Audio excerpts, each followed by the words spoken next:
It is the week 9 waiver wire show here on the Audible. You need some help. We are here for you. And starting with quarterbacks, starting with a player that possibly could be out there. And now with his weapons back, it's Matthew Stafford. Yeah, wow.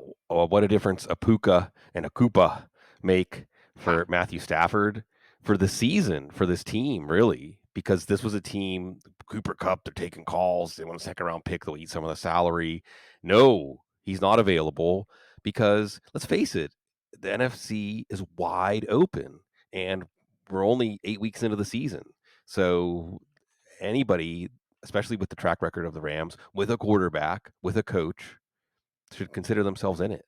So this is exciting. If he's out there in one quarterback leagues, and he might be out there in one quarterback leagues, we now see the ceiling that he has. Going up against Seattle this week, you can plug him right into the lineup, and it wouldn't be surprising if he's among the. This is a season where Sam Darnold and Baker Mayfield are basically the leaders in touchdown passes. Why not Matthew Stafford joining that group? Why not? So add him or add Bo Nix, Sigmund, and people would be like, wait a second, why are we talking about old stuff? Because you got to look at what's currently happening. What's currently happening is they're going to face a Baltimore team that's not real good defensively, especially against the pass. And you're seeing Sean Payton kind of figure out Bo Nix. And he can run still. He didn't even run this last game, but he can still run. So, yeah, Bo Nix in your fantasy lineup, at least on your fantasy team. Yeah, absolutely. This week, after what Jameis Winston did against Baltimore, we'll watch the injury report from Marlon Humphrey and Nate Wiggins. But Bo Nix, and hey, we might say Denver's just beating bad teams. Cecil, I know you have to keep the lid on excitement in Denver. Try to keep things, be a voice of reason. But let's face it, a rookie quarterback, 5-3 in his first 8 games, is an amazing accomplishment. Period. I mean, this is something that we need to say. Bo Nix deserves a lot of credit for this. He deserves a lot of credit in fantasy leagues. Jameis Winston might still be out there. And these days, I like to say history may not repeat itself, but it rhymes. Flacco and Winston don't rhyme, but they rhyme for fantasy football. Mason Rudolph. Yeah, Mason Rudolph. You saw him. It almost feels like Tennessee is mailing it in for the season. So he's just getting a chance to let it hang out, play. Malik Willis against Detroit could be very interesting. Jordan Love with this injury, not that big of a deal. How many times have we heard that on Monday and then by Sunday they're not playing? Also, Green Bay has a bye in Week 10. Jacoby Brissett, we'll see about Drake May. It is, again, Tennessee. New England, not a team mailing it in. Jacoby Brissett not mailing it in. So we're seeing that churn at quarterback. And yeah, there's some familiar names at the top of the quarterback rankings, but if you don't have one of those guys, there are players that can help. And what's interesting is, Bloom, like all of a sudden you have quarterback help. It's Yeah. there, it's available. Running back is a little more boring. Not necessarily boring because of the talent, just because we're in backup running back mode of the season. Let's go ahead and start with Jaylen Wright to kick things off. We've got other rookies to Right. get to, but let's go with Wright as we kick into running backs here. Yeah. And Cease, you can be here to witness this. It's my fault. It's my fault. Because in the year of the running back, and how do you know it's the year of the running back? Because often you're flexing a running back. In PPR leagues, you're flexing a running back.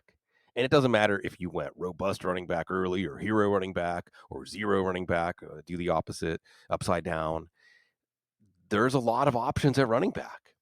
Some of these teams have more than one option at running back, like Miami, for instance, with Devin Achane, who did limp off the field and isn't necessarily known for his durability, and Raheem Mostert, who has been more durable in recent years, but also was not known for his durability.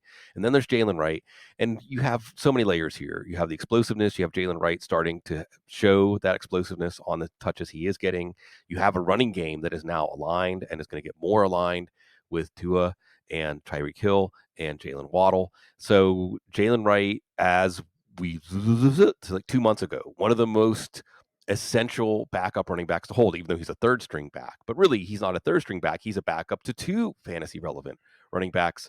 And again, in a running game that is finally living up to the billing. And I'm glad you note that, Bloom, because it's like, okay, he can do what Achan can do, and he can do what Moster can do. So yeah, it's fine. He's the third guy, and you may have to wait. Like, yeah, a little patience. It may Little pay off. patience. That's right, Axel. Blake Corum. We've been waiting, but we just talked about Matthew Stafford and the Right. Rams, the weapons, and well, Corum's one of those weapons. Right. Why is Blake Corum also one of the priority pickups? It is because this Rams offense is outstanding now, back among the fantasy elite in terms of production. And how long can Kyron Williams hold up? He hasn't made it through a season healthy yet. And they're riding him like he's Derrick Henry. He's not built like Derrick Henry. We'll see what happens. I'm not wishing injury on anybody, but it's just law of averages or looking at history. And there's others. I think Kimani Vidal has to be at or near the top of the best of the rest, because Gus Edwards on IR, J.K. Dobbins. I would love to see him make it through a season healthy. I would love to see him get paid this offseason. Well, for running backs, that's like $4 million a year. But hey, $4 million a year, any of us would take that. Kendre Miller's interesting. Again, Alvin Kamara. You watch Alvin Kamara on a week-to-week basis, and you think, how long can this guy really hold up under this kind of punishment? Especially for the New Orleans Saints offense going nowhere. I mentioned Isaac Guerendo on bye this week. Christian McCaffrey's supposed to be back. We don't know about Jordan Mason's shoulder injury. Generally, the second injury is going to be a longer absence than the first injury. Of course, he didn't really have an absence from the first injury, so it's hard to judge that. But Guerendo showed he's getting the hang of it in this running game. So Christian McCaffrey, I want to see him come back. I want to see him help people win titles. I want to see people say, I was 3-6 when Christian McCaffrey came back and I won the title because I just kept scraping it out and rubbing two sticks together. But again, history, bilateral. See, so have we ever even talked about bilateral Achilles tendonitis in the 20 years of the show? No. So yeah, Isaac Guerendo. These are those planting seeds on your bench that may grow some beautiful flowers by the time we get to the playoffs.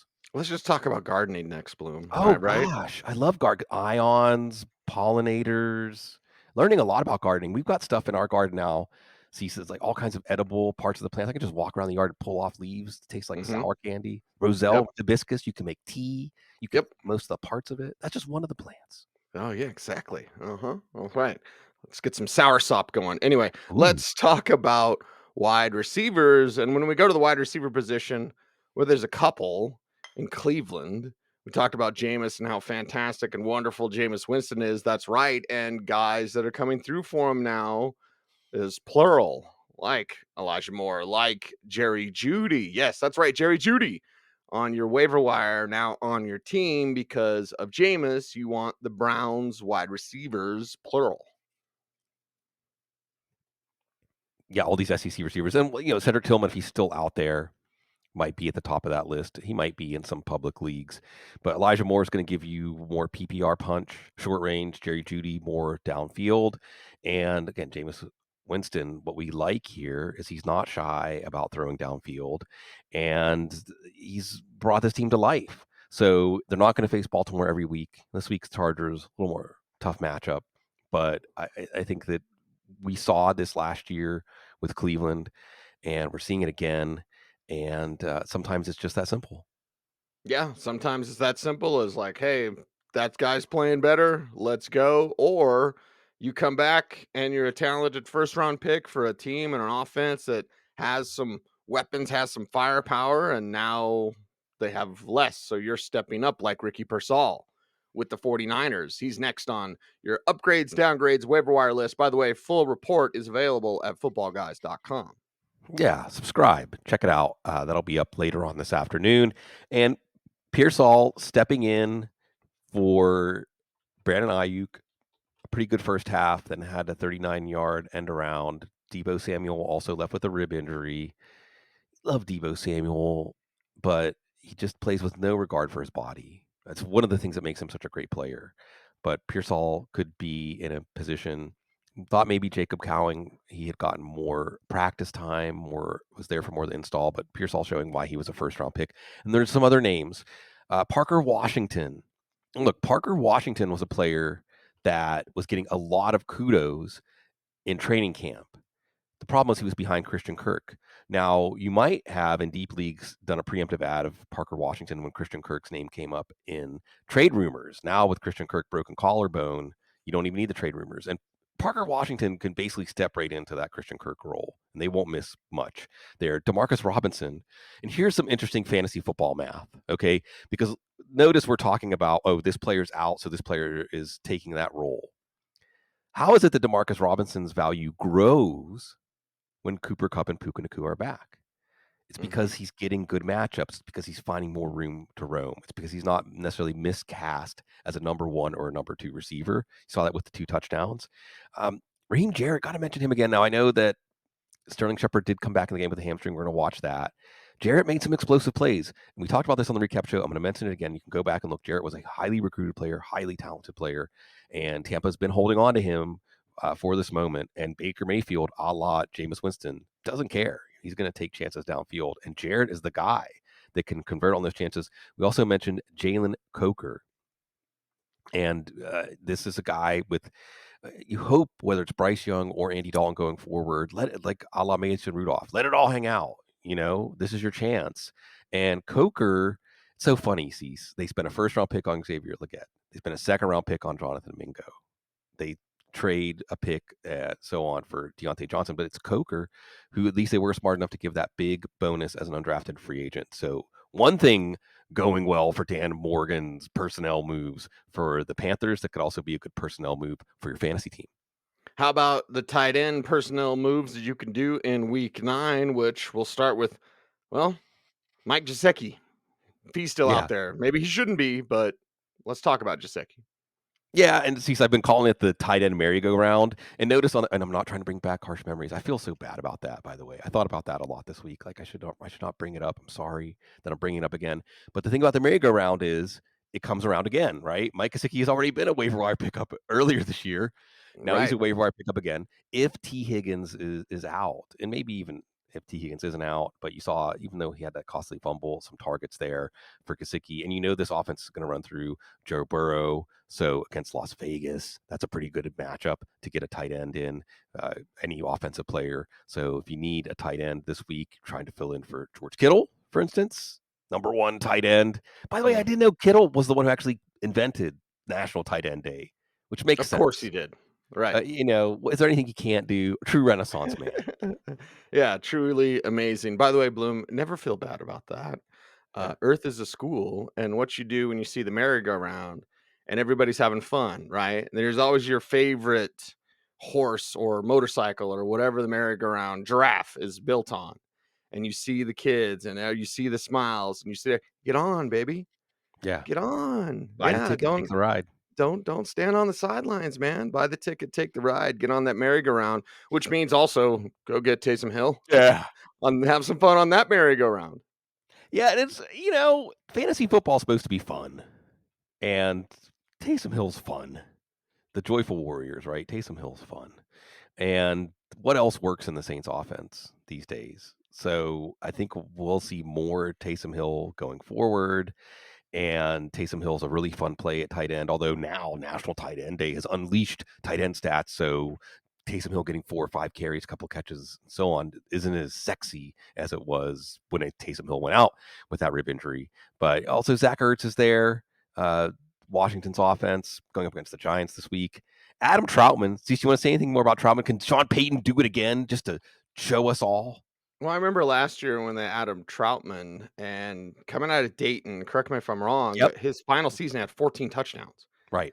And I know it's Division 3 and then it's non-scholarship Division 3, which I think all the Division 3 is. Anyway, and saw him at the Senior Bowl and he was outstanding, proving he could play against the nation's best. So I asked him, I was like, is Sean ever going to get that back from you? Is he going to get that out of you? And he's just like, oh, I'll do whatever. Well, Yeah. sometimes, and again, a quarterback's best friend. Why are we talking about Bo Nix? Because quarterback's best friend is ground game and tight end security blankets. Troutman's first up, no matter the potential of Lucas Kroll or even Greg Dulcich, who's clearly not been active for 4 weeks. Troutman's the first man up.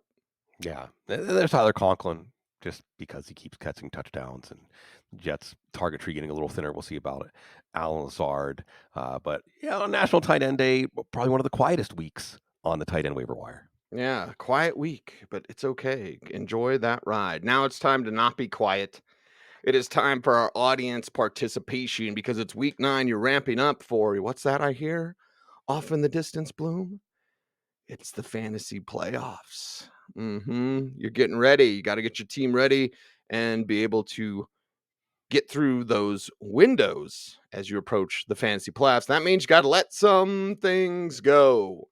And when you do that, you must do this exercise to exercise the demons, as one Sigmund Bloom said long time ago. So join in with me as we say it, as we do every week on this show. It is time to cue the Chuck D. Bloom, week 9, shut them downs. Yeah, it's Spencer Rattler. Oh, it was quite a little career for him in a couple of weeks. I guess I should have mentioned Derek Carr in the waiver wire show, by the way, in the waiver wire pickups potentially going up against Carolina this week. Rico Dowdle, sick. That's weird. It's Jerry Jones, so there's always going to be weird stuff going on. But how can you trust it? Why would you want to trust any Dallas Cowboys running back at this point? I think Jordan Mason, it depends on the length of your benches, but err on the side of shutting him down at this point, because we don't know. We won't probably learn much about his injury till after the bye. So that's a week he's clogging a roster spot. Jordan Addison, again, I need to know a little more about who you're dropping him for, how long are your benches, but there's a ton of wide receivers we mentioned. I'd probably drop him for Jalen Coker at this point because TJ Hawkinson's coming back, and it's kind of a flat target tree after Justin Jefferson. Sterling Shepard, again, watch practice reports, et cetera, but hamstring injury, I'm not sure if it's going to be there. Of course, Christian Kirk. Dontavian Wicks, I'm probably erring on the side of shutting down, simply because it's just too unpredictable week to week. Even with Jordan Love, whenever he's out there barnstorming. Again, if we have 2 more weeks before we have to wait for Jordan Love, what are you holding on to with Dontavian Wicks when you could pick up someone like Raheem Jarrett, who by the time Jordan Love is back, Jarrett could establish himself as the top downfield threat in a very aggressive passing game. So again, this is that time of the year, like you said, Cease, with the fantasy playoffs not off in the distance now, but getting bigger on the horizon. You have to look at the next 1 or 2 weeks and say, if this player doesn't have a chance to have his value grow in the next 1 or 2 weeks, I need to move on to someone else. Yeah, what are we doing? What are we doing? And then that decision, you can shut him down or you can hold on. In week 9, who are those players? It's a short list. Is there even a list this week? Caleb Williams, maybe.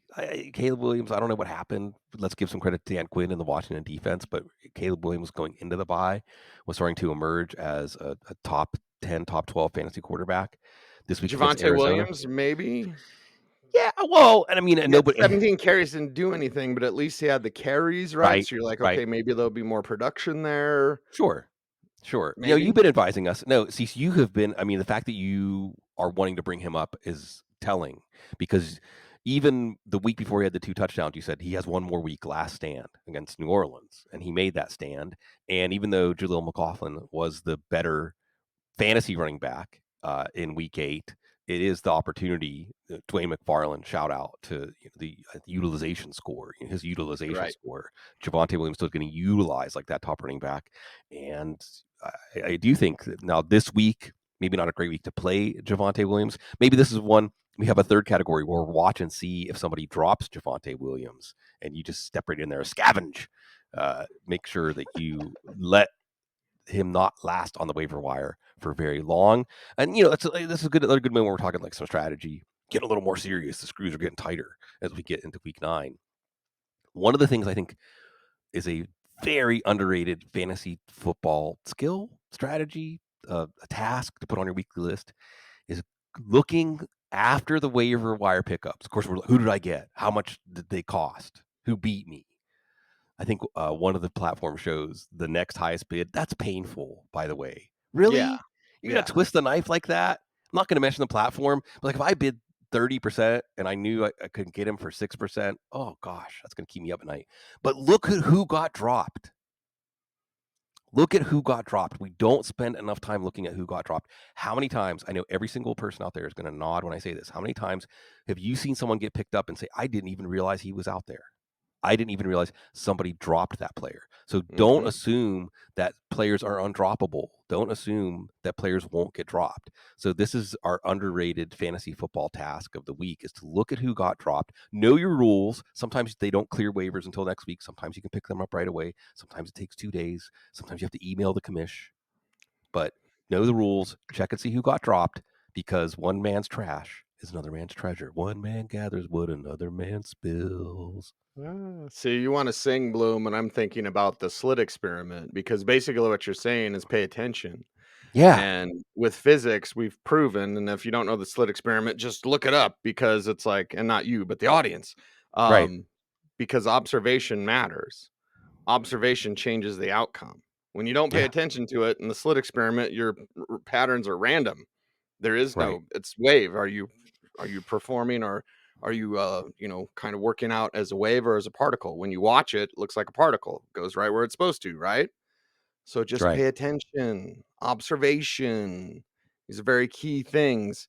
I like when we can roll in some crunchy science. Yeah. Everyone needs to know quantum physics. And quantum physics, actually, a lot of those ideas are very old. Tibetan Book of the Dead. Yep. Look it up. Yep, that's right. All right, Bloom, I think we've done enough for today. Oh, yeah. We'll be back Yeah, Wednesday. Don't worry. exactly. But we're always here for you. How? On X, at Sigmund Bloom. I'm Too at old for Cecil that. Lammey. The show is at The Audible. That's right. There we go. He is Sigmund. I am Cecil. We are The Audible. Everyone, thank you for watching. Watch these other videos if and when they pop up wherever you go. Take the Audible with you. Stay tuned. And would you please stay frosty?